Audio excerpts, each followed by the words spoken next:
है दोस्तों, welcome back to my channel. तो आज हम इस वीडियो में वीकली करंट अफेयर पढ़ेंगे। वीकली करंट अफेयर में हम 12 से 18 अगस्त के बीच में जितने भी करंट अफेयर हैं वो सारे करंट अफेयर हम इस वीडियो में जान लेंगे। मतलब जो इम्पोर्टेंट करंट अफेयर हैं उनके बारे में हम पूरे तरीके से जानेंगे। ठीक है, तो चलिए हम स्टार्ट करते हैं करंट अफेयर। तो देखिए, पहला करंट अफेयर जो है आपका वो ये बनता है कि इंदिरा वन मेताना योजना किस राज्य से में शुरू की जाएगी। जो इंदिरा वन मेताना योजना किस राज्य में शुरू की जाएगी, तो इसके लिए देखिए कि इसका जो आंसर है वो आपका आंसर है छत्तीसगढ़। छत्तीसगढ़ में भूपेश, वहाँ के जो मुख्यमंत्री हैं भूपेश बघेल, उन्होंने इंदिरा वन मेताना योजना जो योजना है उसको स्टार्ट करने के लिए, लागू करने के लिए घोषणा की है। तो देखिए इसके बारे में और कुछ जान लेते हैं कि छत्तीसगढ़ के मुख्यमंत्री भूपेश बघेल ने वनवासियों को आत्मनिर्भर बनाने के लिए उद्देश्य से इंदिरा वन मितान योजना शुरू करने की घोषणा की है। विश्व आदिवासी दिवस के अवसर पर आयोजित कार्यक्रम में संबोधित करते हुए मुख्यमंत्री भूपेश बघेल ने इस योजना के तहत वन आधारित आर्थिक गतिविधियों का प्रबंधन करने के लिए आदिवासी बहुल क्षेत्रों में लगभग 10,000 गांवों के युवाओं के समर्पित समूह का गठन किया। युवाओं के समूह अनुसूचित क्षेत्रों में वन उपज की खरीद, प्रसंस्करण और विपणन का काम देखेंगे। इस संबंध में जारी सूचना के अनुसार प्रत्येक समूह के 10 से 15 सदस्य शामिल होंगे। योजना के तहत राज्य सरकार का लक्ष्य अनुसूचित क्षेत्रों में 19 लाख परिवारों के साथ इसके साथ जोड़ना है। तो देखिए, तो ये जो योजना है इंदिरा वन मिताना योजना, वो छत्तीसगढ़ में शुरू की गई थी। तो चलिए हम अगला क्वेश्चन देख लेते हैं। अगला क्वेश्चन अपना है कि फॉर्च्यून ग्लोबल 500 सूची के शीर्ष 100 में जगह बनाने वाली एकमात्र भारतीय कंपनी कौन सी है। जो फॉर्च्यून ग्लोबल है 500 सूची के शीर्ष में जगह बनाने वाली एकमात्र भारतीय कंपनी कौन सी है। तो पहला ऑप्शन है आपका TCS, इंफोसिस, रिलायंस इंडस्ट्रीज और सीरम इंस्टान। तो देखिए इसका जो आंसर है आपका वो आंसर है रिलायंस इंडस्ट्रीज। रिलायंस इंडस्ट्रीज एक ऐसी इंडस्ट्रीज है जो फॉर्च्यून ग्लोबल 500 सूची के शीर्ष में मतलब 100 में जगह बनाने वाली एकमात्र भारतीय कंपनी है। तो देखिए इसके बारे में कुछ देख लेते हैं। ये देखिए भारतीय अरबपति मुकेश अंबानी की अगुवाई वाली रिलायंस इंडस्ट्रीज के फॉर्च्यून ग्लोबल में 500 सूची में से दुनिया की शीर्ष 10 कंपनियों में 100 कंपनियों में शामिल हो गई है। फॉर्च्यून द्वारा जारी की गई 2020 की रैंकिंग रिलायंस की 96वें स्थान पर है। किसी भी भारतीय कंपनी का यह, क्योंकि ये भी बहुत इंपॉर्टेंट टॉपिक है कि किस स्थान पर रही, तो आपको बताना है 96वें स्थान पे रही है। और फॉर्च्यून ग्लोबल की 500 सूची के उच्च स्थान में राज्य के स्वामित्व वाले इंडियन ऑयल कॉरपोरेशन की रैंकिंग 220 में 34 पायदाने पर खिसककर 151 स्थान पर पहुंच गई है। तो जो इंडियन ऑयल कॉरपोरेशन है उसकी रैंकिंग 2020 में वो 151वें स्थान पर चली गई है, तथा जो रिलायंस की कंपनी है वो 96वें स्थान पर हो गई है ना। जबकि oil and natural gas corporation 190 स्थान पर है और जो कि कंपनी द्वारा हासिल की गई पिछली रैंक से 30 कम है। तो देखिए हमने 3 कंपनियों के बारे में देखा। पहली रिलायंस, तो रिलायंस की जो है वो 96वें स्थान पर पहुंच गई है 2020 में। 100 कंपनियों में मतलब टॉप 100 कंपनियों में 96वें स्थान पर है रिलायंस। और जो 151वें स्थान पर है वो आपकी है Indian oil corporation ranking, Indian oil corporation. और जो 190 स्थान पे है भारत की कंपनी है वो है oil and natural gas corporation, जो कि पिछले वर्ष से 30 कम है। अब अगला क्वेश्चन है आपका कि अंतर्राष्ट्रीय युवा दिवस कब मनाया जाता है। ये देखिए 12 से 18 अगस्त 18 अगस्त के बीच के ये वीकली करंट अफेयर हैं, तो इनके बारे में हम जान रहे हैं। इसीलिए जो भी 12 से 18 अगस्त के जितने भी दिवस होंगे, त्यौहार होंगे, वो सभी इसमें सम्मिलित कर दिए जाएंगे। तो अंतर्राष्ट्रीय युवा दिवस कब मनाया जाता है? तो इसका जो ऑप्शन है 9 अगस्त, 10 अगस्त, 11 अगस्त और 12 अगस्त। तो इसका जो आपका आंसर है वो है 12 अगस्त। 12 अगस्त को अंतर्राष्ट्रीय युवा दिवस के रूप में मनाया जाता है ना। तो अंतर्राष्ट्रीय युवा दिवस प्रत्येक 12 अगस्त को मनाया जाता है, प्रत्येक वर्ष 12 अगस्त को मनाया जाता है, ताकि युवा लोगों के महत्व को इंगित और उजागर किया जा सके। इस दिवस को संयुक्त राष्ट्र द्वारा 1999 में युवाओं को विषय में संस्कृति और कानूनी मुद्दे के बारे में जागरूक बढ़ाने के प्रयास में नामित किया गया था। पहली बार इसे 12 अगस्त 2000 को मनाया गया, तब इसे सालाना मनाया गया। तो ये एक और यहाँ से करंट अफेयर निकल के आ गया आपको सामने कि जो अंतर्राष्ट्रीय युवा दिवस है कब से मनाना स्टार्ट किया गया था। तो 12 अगस्त 2000 से इसको मनाना शुरू किया गया था, अंतर्राष्ट्रीय युवा दिवस, है ना। अगला क्वेश्चन में देख लेते हैं। तो अगला क्वेश्चन है आपका, भारतीय मूल की कमला हैरिस किस देश के उपराष्ट्रपति उम्मीदवार के रूप में नामांकित किया गया? देखिए अभी न्यूज़ चल रही थी कि कहाँ अपने देश के जो एक विदेश का राष्ट्रपति बना दिया गया है। तो इसके जो ऑप्शन है अमेरिका, ब्राज़ील, कनाडा और जमैका।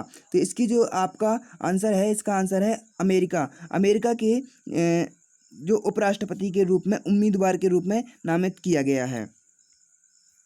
और इसके बारे में कुछ देख लेते हैं कि भारतीय मूल के सीनेटर हैरिस को 2020 में आने वाली अमेरिकी राष्ट्रपति चुनावों में उपराष्ट्रपति पद के उम्मीदवार के रूप में नामांकित किया गया है। वह इस पद के लिए नामांकित होने वाली पहली अश्वेत महिला है। तो ये पहली अश्वेत महिला है, उन्होंने इतिहास रच दिया है और उन्हें डेमोक्रेटिक राष्ट्रपति पद के द्वारा नामांकित किया गया है। अगला क्वेश्चन देख लेते हैं। 5वां क्वेश्चन जो है आपका वो है रूस की कोविड-19 वैक्सीन का नाम क्या है? तो ये तो बिल्कुल सिंपल है। रूस की कोविड-19 वैक्सीन का नाम, पहला ऑप्शन है व्लादिमीर टी, स्पुतनिक वी और कोरोना फोटोन और एस्ट्रॉन। तो इसका जो आपका आंसर है वो आपका आंसर है स्पुतनिक वी जो है वो आपके रूस की कोविड-19 वैक्सीन का नाम है।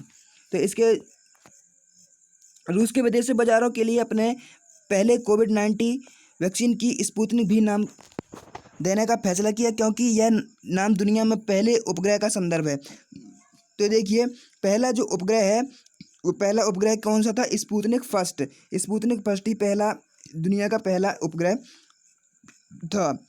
रूस सरकार के लिए यह बड़ी सफलता है, क्योंकि रूस कोविड-19 बीमारी के लिए वैक्सीन पंजीकृत करने वाला पहला देश है। रूस ने घोषणा की है कि वह 12 अगस्त को अपनी वैक्सीन को पंजीकृत करने जा रहा है और देश के गामालेया संस्थान और रक्षा मंत्रालय द्वारा विकसित किया गया है। अगला क्वेश्चन देख लेते हैं। जनजातीय मामलों के द्वारा कितने आदिवासी स्वतंत्रता सेनानियों के संग्रहालय विकसित किए जा रहे हैं? कि क्वेश्चन है जनजातीय मामलों के मंत्रालय द्वारा कितने आदिवासी स्वतंत्रता सेनानियों के संग्रहालय विकसित किए जा रहे हैं? तो आपके जो ऑप्शन है 5 अगस्त, 5, 7, 9, 15। तो जो आपका आंसर होगा वो आपका आंसर है इसका 9। तो जनजातीय मामलों में मंत्रालय द्वारा कितने 9 आदिवासी स्वतंत्रता सेनानियों के संग्रहालय विकसित किए जा रहे हैं। तो इसके बारे में और कुछ देख लेते हैं जानकारी कि जनजातीय मामलों में के मंत्रालय ने कहा कि आदिवासी स्वतंत्रता सेनानियों की समर्पित सभी 9 संग्रहालयों को 2020 तक पूरा किया जाएगा। आदिवासी स्वतंत्रता सेनानियों के लिए 9 प्रस्तावित संग्रहालयों में से 2 पूर्ण होने वाले हैं और बाकी प्रगति के विभिन्न चरणों में भविष्य के राज्यों में सहयोग नए संग्रहालय की मंजूरी दी गई है। इन संग्रहालयों में सबसे बड़ा गुजरात का राजपीपला में 102 करोड़ 55 लाख रुपए की लागत से बनाया जा रहा है, जबकि रांची झारखंड, लंबासिंगी आंध्र प्रदेश, रायपुर छत्तीसगढ़, कोझिकोड केरल, छिंदवाड़ा मध्य प्रदेश, हैदराबाद, तेलंगाना, सेनापति, मणिपुर, कैलसी में विकसित किए जा रहे हैं। तो सबसे बड़ा यहाँ पे देखिए, सबसे बड़ा गुजरात में बनाया गया है, जो कि 102 करोड़ 55 लाख रुपए की लागत से जनजातीय मामलों में मंत्रालय ने आदिवासी सुंदर सेनानी के लिए बनाया गया है। अगला क्वेश्चन देख लेते हैं हम। अगला क्वेश्चन आपका है कि हर साल विश्व हाथी दिवस कब मनाया जाता है? तो इसके आपके ऑप्शन है 9 अगस्त, 10 अगस्त, 11 अगस्त और 12 अगस्त। तो इसका जो आपका आंसर है 12 अगस्त। 12 अगस्त को हर साल विश्व हाथी दिवस के रूप में मनाया जाता है। अब इसके अगला क्वेश्चन है आपका, केंद्रीय जल ऊर्जा मंत्री गजेंद्र शेखावत कहाँ स्वच्छ मिशन अकादमी की शुरुआत की है? तो नागपुर, लखनऊ, अहमदाबाद, नई दिल्ली। आपके 4 ऑप्शन है, नागपुर, लखनऊ, अहमदाबाद और नई दिल्ली। तो आपका जो आंसर है आपका नई दिल्ली। नई दिल्ली में केंद्रीय जल ऊर्जा मंत्री हैं वो गजेंद्र शेखावत ने नई दिल्ली में स्वच्छ भारत मिशन SMB अकादमी का शुरुआत किया है। अगला क्वेश्चन हम देख लेते हैं। तो देखिए, हम इसके 30 क्वेश्चन करेंगे पूरे, क्योंकि हम एक सप्ताह के क्वेश्चन कर रहे हैं। तो इसी के बारे में कुछ जानकारी देख लेते हैं, जो कि स्वच्छ भारत मिशन जारी किया गया है। तो केंद्रीय जल शक्ति मंत्री गजेंद्र शेखावत ने नई दिल्ली स्वच्छ भारत मिशन SMB अकादमी शुरुआत की है। सप्ताह भर चलने वाले व्यवहार परिवर्तन में अभियान गंदगी मुक्त भारत के हिस्से के रूप में इसका उद्घाटन किया गया है। यह एक इंटरक्वेट वायरस रिस्पॉन्स आधारित ODF प्लस पर मुफ्त mobile online learning course ODF plus स्वच्छ भारत मिशन के तहत ODF कार्यक्रम का विस्तार किया गया है। तो अगला क्वेश्चन हम देख लेते हैं। अगला क्वेश्चन जो हमारा बनता है वो है, किस ई-कॉमर्स प्लेटफॉर्म ने इतना आसान है नामक विक्रेता अभियान शुरू किया था? इतना आसान है प्लेटफॉर्म ने, इतना आसान है। तो ये बिल्कुल कितना अच्छा क्वेश्चन है। किस ई-कॉमर्स प्लेटफॉर्म ने इतना आसान है नामक विक्रेता अभियान शुरू किया था? तो अब पहला क्वेश्चन है, ऑप्शन है फ्लिपकार्ट, अमेजन और मंत्रा और इनमें से कोई नहीं। तो आपका जो इसका आंसर है वो आंसर है आपका अमेजन। अमेजन कंपनी ने ग्राहकों के लिए इतना आसान है अभियान चालू किया था। अब अगला क्वेश्चन देख लेते हैं। अगला क्वेश्चन हमारा जो है, किस केंद्रीय मंत्रालय ने minimum standards of architecture education regulation launch किया है?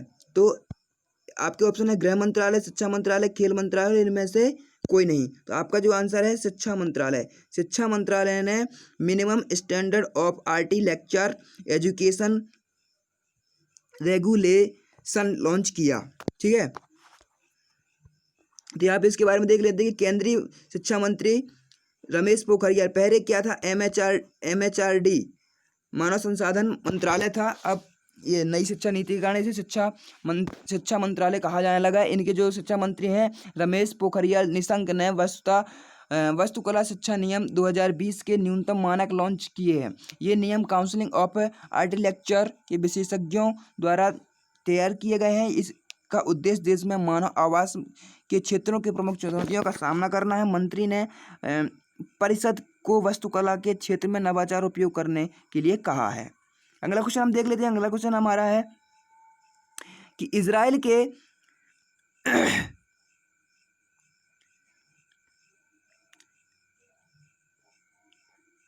के साथ राजनयिक संबंध स्थापित करने वाला पहला खाड़ी देश कौन सा है? तो इजराइल के साथ राजनीतिक संबंध स्थापित करने वाला खाड़ी देश कौन सा है? तो आपके जो ऑप्शन है कुवैत, सऊदी अरब अमीरात और ओमान। तो आपका जो इसका आंसर है वो है संयुक्त अरब अमीरात। संयुक्त अरब अमीरात ने इजराइल के साथ राजनीतिक संबंध स्थापित करने वाला पहला खाड़ी देश बना है। अब अगला इसके बारे में देख लेंगे कुछ जानकारी। क्या संयुक्त अरब अमीरात UAE इजराइल के साथ इजराइल के साथ राजनीतिक संबंध स्थापित करने वाला पहला खाड़ी देश है और अब गुट का तीसरा देश बन गया है। यह वेस्ट बैंक के कुछ हिस्सों के विवादास्पद कब्जे को रोकने के लिए एक समझौते के हिस्से के रूप में है, जिसे फिलिस्तीनियों ने अपने भविष्य के राज्य के हिस्से के रूप में देखा है। अमेरिकी राष्ट्रपति ने एक कदम की सराहना की है। जॉर्डन और मिस्र अन्य दो राष्ट्र हैं जिनके शांति समझौते के तहत इजराइल के साथ राजनीतिक संबंध हैं। तो देखिए एक और क्वेश्चन है आपका यहाँ पे बन जाता है कि जॉर्डन और मिस्र अन्य दो जो राष्ट्र हैं जिनके शांति समझौते के साथ इजराइल के साथ भी राजनीतिक संबंध हैं। कौन कौन? जॉर्डन और मिस्र देश भी अन्य दो राष्ट्र हैं। किसके अलावा? संयुक्त अरब अमीरात के अलावा जॉर्डन और मिस्र अन्य दो राष्ट्र हैं जो कि इजराइल के साथ राजनीतिक संबंध स्थापित हैं। तो अगला हम क्वेश्चन देख लेते हैं। अगला क्वेश्चन है आप करंट अफेयर है, international film festival of India 2020 किस राज्य में नवंबर में आयोजित किया जाना है? तो इसका आपका ऑप्शन है गोवा, महाराष्ट्र, हिमाचल प्रदेश और असम। तो आपका जो इसका आंसर है वो आपका आंसर है गोवा। गोवा में international film festival of India 2020 नवंबर में आयोजित करना है गोवा में।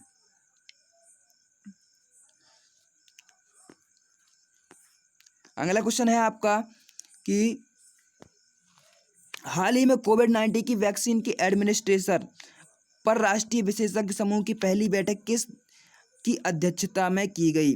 जो अभी हाल ही में कोविड-19 की वैक्सीन के लिए। तो आपके ऑप्शन है लव कुमार, AK सारस्वत, नवीन मिश्रा और VK पाल। तो आपका जो आंसर है वो है VK पाल। VK पाल ने ही वैक्सीन एडमिनिस्ट्रेशन पर राष्ट्रीय विशेषज्ञ समूह की पहली बैठक में के अध्यक्ष के रूप में हुई थी। अगला क्वेश्चन देख लेते हैं। अगला क्वेश्चन है अपना empowering tribals transforming India. Empowering tribals in transforming India dashboard द्वारा शुरू किया गया। किसके द्वारा शुरू किया? सिडबी, SIDBI, भारतीय reserve bank, RBI, NITI Aayog और इनमें से कोई नहीं। तो बैंक तो होंगे नहीं, भारतीय रिजर्व बैंक भी नहीं है और इसका आंसर है आपका नीति आयोग। नीति आयोग ने जो है इसकी स्थापना डैशबोर्ड का शुरू किया था। अगला क्वेश्चन है अपना एरो 2 मिसाइल रक्षा प्रणाली जिसका हाल ही में परीक्षण किया गया है किस देश से संबंधित है? तो इसके आपके ऑप्शन है रूस, जापान, इजराइल और उत्तर कोरिया। तो आपका जो आंसर है वो है इजराइल। इजराइल ने ही एरो 2 मिसाइल रक्षा प्रणाली का ही हाल ही परीक्षण किया है इजराइल ने। अगला क्वेश्चन देख लेते हैं। अगला क्वेश्चन है आपका किस संगठन ने एलिफेंट्स नॉट कमेंडेटेड नाम की एक रिपोर्ट प्रकाशित की है? तो आपके ऑप्शन है PETA, world animal protection, world wide fund and nature और ग्रीन पीस। तो आपके चार ऑप्शन है कि किस संगठन ने एलिफेंट नॉट कमेंडेट नामक एक रिपोर्ट प्रकाशित की। तो जो आपका आंसर होगा वो है आपका world animal protection. World animal protection आपका राइट आंसर है।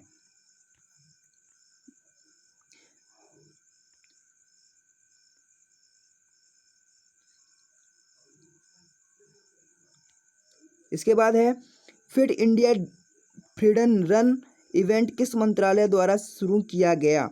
तो फिट इंडिया रन इवेंट किस मंत्रालय द्वारा शुरू किया? आपके ऑप्शन है खेल मंत्रालय, शिक्षा मंत्रालय, गृह मंत्रालय, कौशल विकास और उद्यमिता मंत्रालय।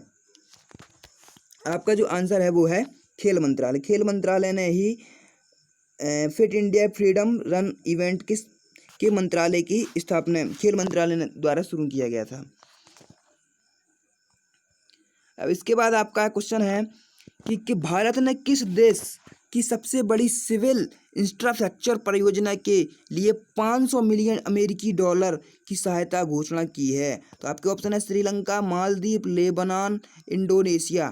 तो ये आपका इसमें होगा आंसर आपका मालदीव। मालदीव आपका आंसर होगा। अगला क्वेश्चन देख लेते हैं। हर साल विश्व अंगदान दिवस कब मनाया जाता है? हर साल विश्व अंगदान दिवस कब मनाया जाता है? तो आपके ऑप्शन है 12 अगस्त, 12 अगस्त, 13 अगस्त, 14 अगस्त और 15 अगस्त। तो आपका जो आंसर है वो है 13 अगस्त। 13 अगस्त को हर साल विश्व अंगदान दिवस मनाया जाता है। फिर आपका है मणि तौबी सिंह का हाल ही में निधन हो गया, वह किस खेल से जुड़े थे? मौनी तौबी सिंह का हाल ही में निधन हो गया, वह किस खेल से जुड़े थे? तो क्रिकेट, हॉकी, फुटबॉल और मुक्केबाजी। आपके जो आंसर है वो है फुटबॉल। फुटबॉल से ही मौनी तौबी सिंह हाल ही में निधन हो गया था।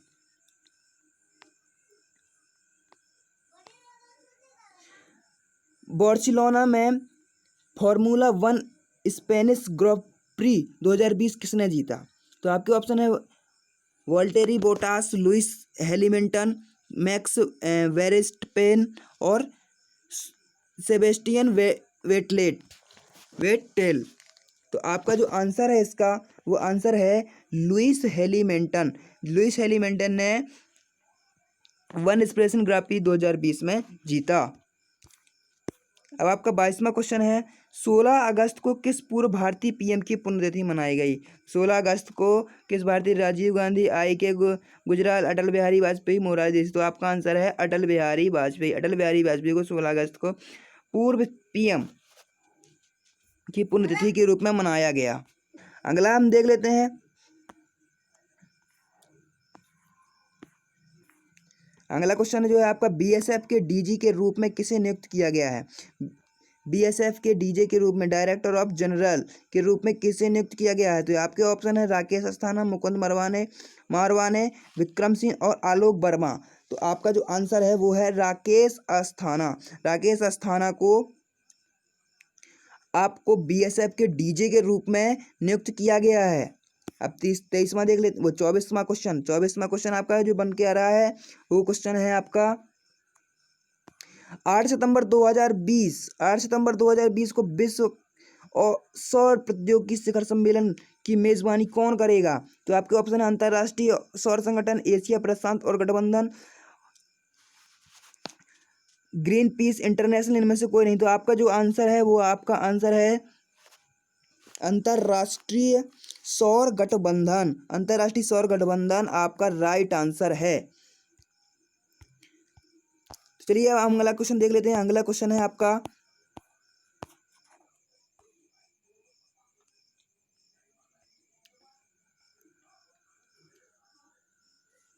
अगला क्वेश्चन है 25वां।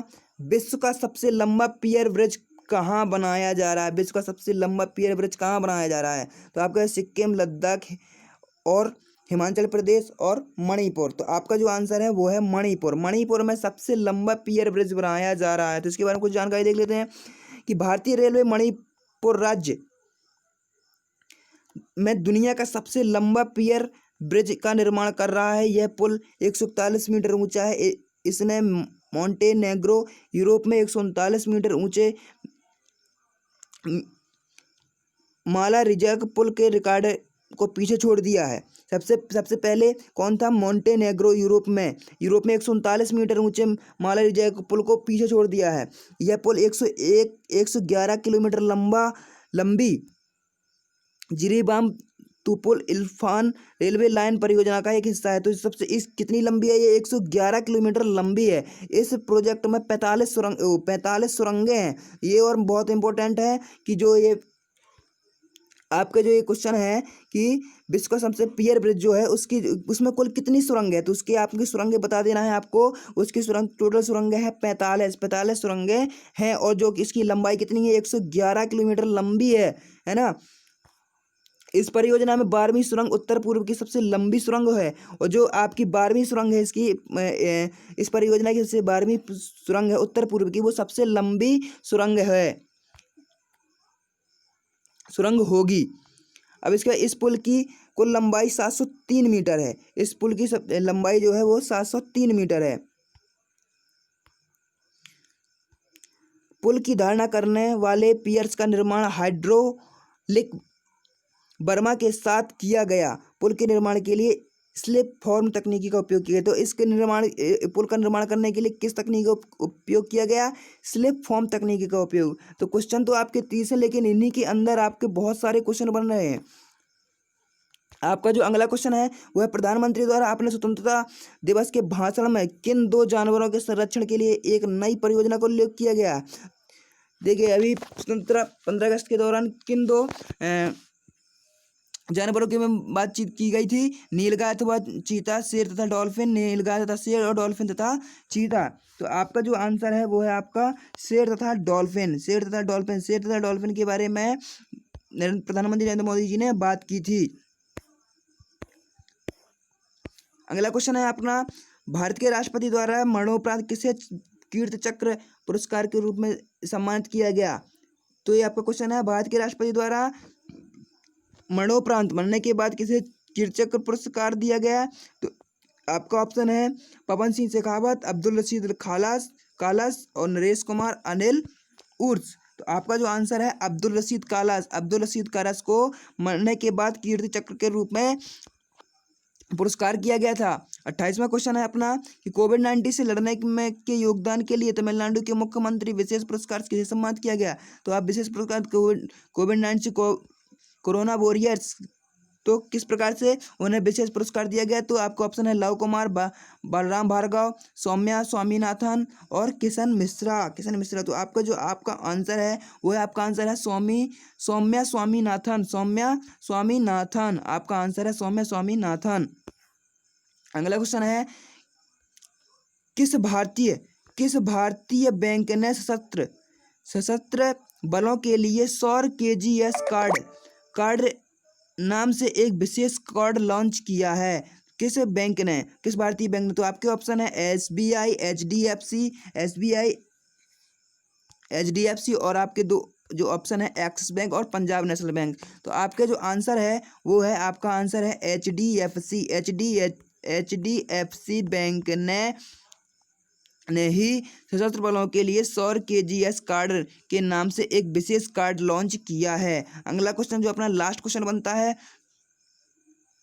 वो क्वेश्चन है अपना कि प्रसिद्ध शास्त्रीय गायक पंडित जसराज का हाल ही में निधन हो गया, वह किस संगीत घराने संबंधित रखते हैं? तो आपके ऑप्शन है मैहर घराना, जयपुर घराना, मेवात घराना, वाराणसी घराना। तो आपका जो आंसर है वो है मेवात घराना। मेवात घराने से जो अभी हाल ही में गायक पंडित जसराज का निधन हुआ है, वो मेवात घराने से बिलोंग करते हैं, शास्त्रीय घराने से। पंडित जसराज जी का भी हाल में हुआ है। तो फ्रेंड्स, ये आपके क्वेश्चन हुए 30 क्वेश्चन। इनके अंदर भी आपको बहुत सारे क्वेश्चन मिले हैं इनके बारे में जानने के लिए। तो हम इसका PDF आपको प्रोवाइड करा देंगे डिस्क्रिप्शन में। अगर आपको चाहिए, जिसको भी चाहिए हो तो आप कमेंट करके हमें बता दें कि हमें इसका PDF चाहिए, तो हम आपको PDF प्रोवाइड करा देंगे। और इसी प्रकार से हम हर हफ्ते आपको इसी प्रकार के जो करंट अफेयर हैं आपको दिलाते रहेंगे। तो थैंक यू। हमारे चैनल को सब्सक्राइब करें और बेल आइकन को प्रेस करें, ताकि जो भी हम वीकली करंट अफेयर और गवर्नमेंट जॉब संबंधी जानकारी तथा कॉलेज इन्फॉर्मेशन जो भी है आपको हम इस चैनल के माध्यम से हम आपको प्रोवाइड कराते रहेंगे। धन्यवाद।